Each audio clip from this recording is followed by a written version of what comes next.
I'm Malcolm Van Delst, and this is an excerpt from How Low Can You Go, Book 5 in the Do the Wrong Thing series. Before I get into this week's piece, I want to change the name of the beach club. Which of the following works best? Angela lives away from the downtown trendy areas I like, though one streetcar and a short walk takes me back into these neighborhoods. Angela bartends now at a restaurant slash billiard slash dance club on Quest Street. She loves it. I don't know. It's decorated with teddy bears. They show art by local artists, and according to Anja, famous people go there. The Teddy Bear Club. Hardly metal or gangster. Anja bartends now at a restaurant slash billiards slash dance club on Quest Street. She thinks it's hip, but I don't know. Called the Biatch Club. It had a fake beach made of actual sand and a plastic pool stand-in for a lake or oceanfront when it opened a few years ago. Apparently that all got too hard to maintain, so now it's left with kitschy tropical decor. It shows local art and is popular with artists, and sometimes famous people visit, Anja says. I like the name, and showing local art is always good. Anja bartends now at a restaurant slash billiard slash dance club on Quest Street. It's got rubber chickens everywhere, and it's called the Rubber Room. They show art by local artists, and according to Anja, famous people go there. So, yeah, which of those three do you like the best? Last time in How Low Can You Go, Ava finally got together with Garrett, but was embarrassed to learn her enthusiastic lovemaking was overheard in a recording studio. Then she learned that Garrett was, in the words of his friend, Concord's biggest drug dealer. Next chapter is called Ministry. Did you tell her about the PSA? The friend breaks the U2 threaded silence.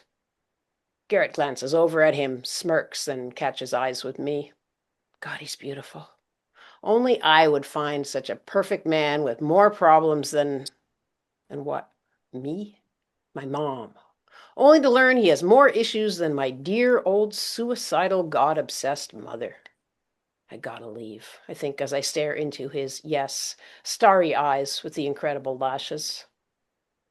So what about the PSA? I say, not quite a murmur, but certainly lacking the boisterousness of my anti-drug manifesto from a few minutes ago.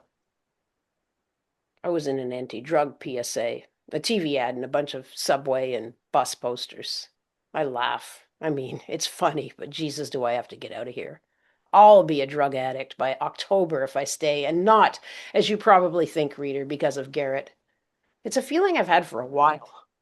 I'll be a cokehead by October if I stay in Concord. I've barely done coke in my entire life, yet this feeling is so strong. It's like knowing my name or how to breathe, if that makes any sense. Does that make any sense? It doesn't. Garrett looks at me. Oh, man. How did you end up in the anti-drug PSA? I loosen. I mean, I gotta leave. I'm definitely leaving, but I might as well forgive him and have a good time until then. You remember Susan? She went with us to the rave. Garrett looks sideways at me, eyes, yes, sparkling. God, there's got to be a better, at least more ways to describe the light in someone's eyes.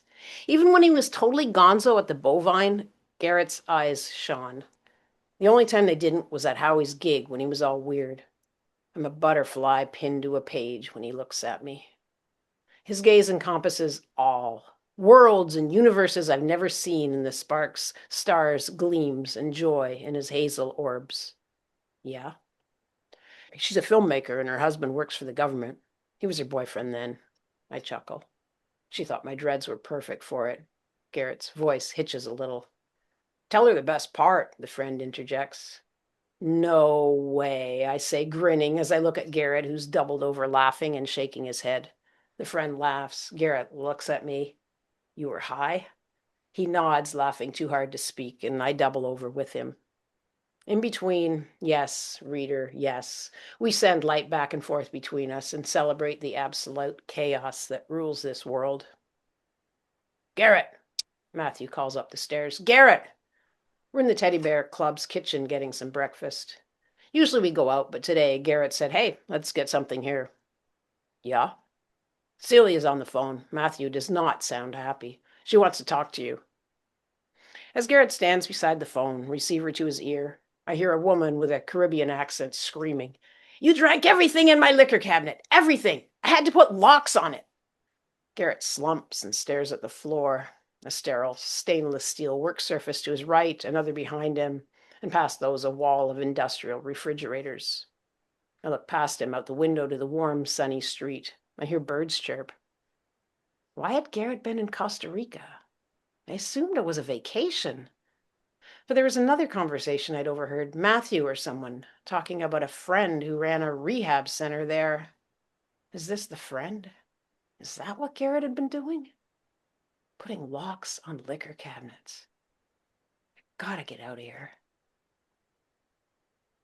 No one's seen my roommate Wayne in weeks. On Sundays, he usually makes an East Indian feast for anyone who wants to come, but it's been 3 Sundays now with no Wayne and no feast. Darren wonders if we should call the police. It's a private party in a swank warehouse. Garrett squints, furrowing his eyebrows. I thought you loved ministry, he continues, confused. I snort. I don't want to go to celebrity parties, whether I like the musicians or not. If I didn't worry about his drug use, I might say, hell yeah, let's go. But since the rave, I've done a 180 on hard music. Give me beats and love. I'm not making sense. I don't like heavy, aggressive darkness anymore. I don't want addict boyfriends. I don't want drug dealer boyfriends. How can Garrett... Jesus Christ. Ministry? These guys stick needles in their arms. Why in hell? My blood runs cold. It's a cliche, but it does. My muscles, tendons, and nerves, my body's parts that move me from place to place, freeze up. My temperature drops. If Garrett was in rehab, oh Jesus, I don't know what he was doing in Costa Rica. I don't want to know. I think he likes pills. But what did he do before Costa Rica, before I met him? If in fact he was in rehab, maybe he stole drugs and had to get out of town. He's smart. He wouldn't hurt a fly. Yeah. Another cliche. Fuck off. I don't want to be an addict. Garrett's no gangster. His friend in the truck was overstating the case. I do whole hits of acid now, probably once a week. I can't stay in Concord. I have to figure out how to get my stuff to Westroot. So I only see Garrett during the day, sometimes at night. I mean, we fuck. No parties, no drugs, though for all I know, I never see him like he was at Bovine. I'm hardly an authority on recognizing on-drugness, but he seems normal, fun, smart, witty. I hang out with Anja and my safe acid people. The woman who owns the Habaneros wants me to keep sending her sheets from Westroot after I move. The money is mind-boggling, but I can't keep selling once I move. I'm doing too much, after I swore I wouldn't touch the stuff. I've got a job now, waitressing at a new restaurant in Anja's unfashionable neighborhood. Garrett visits me when I'm working my afternoon shifts. It's like having a real sweet boyfriend who loves me so much he comes to my work just to hang around. I quit the porn modeling and didn't follow up on dom work. I'd have to have sex. I know I'd have to have sex.